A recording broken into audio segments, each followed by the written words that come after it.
Donc maintenant, on peut passer à l'écriture de la structure primaire. Donc on va pouvoir écrire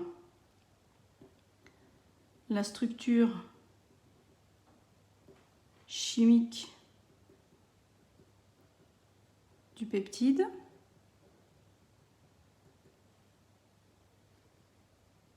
APH physiologique 7.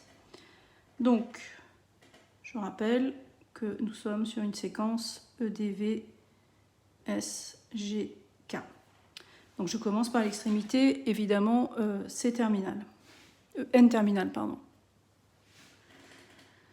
Donc, par rapport à ce que j'ai repéré sur les différents couples acido-basiques, donc je commence à écrire ma molécule. Je cherche à écrire l'acide glutamique, CH2 2 fois, CO-, première liaison peptidique, CONH, qui relie le carbone alpha du second acide aminé qui est l'acide aspartique, CH2 une fois, CO-. Autre liaison peptidique qui relie donc au carbone alpha de la valine.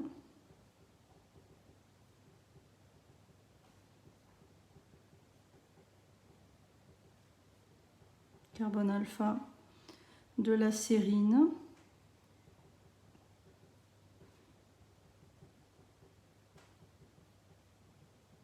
Carbone alpha de la glycine.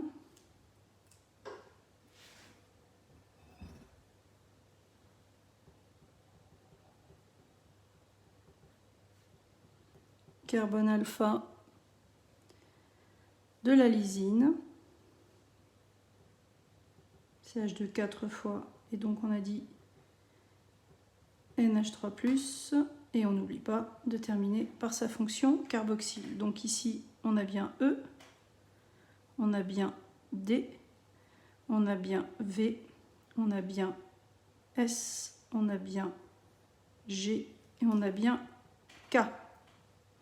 Et voilà, nous avons donc répondu à la question d'écrire dans le sens conventionnel biologique la structure primaire du peptide. La suite de la question, c'est généralement d'inscrire donc chaque liaison peptidique dans un plan et préciser quelles sont les rotations possibles autour de ces plans. Donc là, nous avons dit que dans ce cas-là, il va falloir finalement inscrire la liaison peptidique dans un plan et que chaque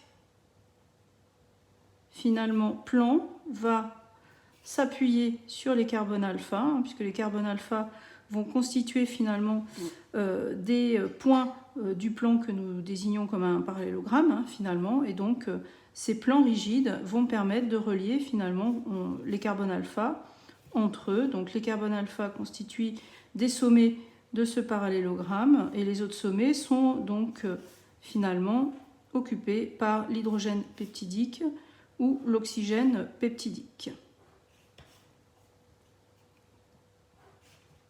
Donc on voit que finalement, une chaîne d'acides aminés liés par des liaisons peptidiques correspond en structure primaire bien évidemment à on le dit de façon conventionnelle, à une succession de plans rigides.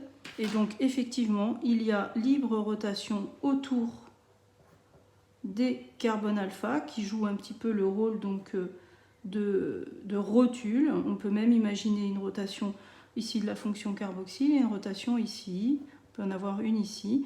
Par contre, il n'y a pas de rotation donc à l'intérieur du plan, donc ça c'est quelque chose de rigide puisque la liaison peptidique a un caractère partiel de double liaison. Voilà comment nous répondons à ce type de questions.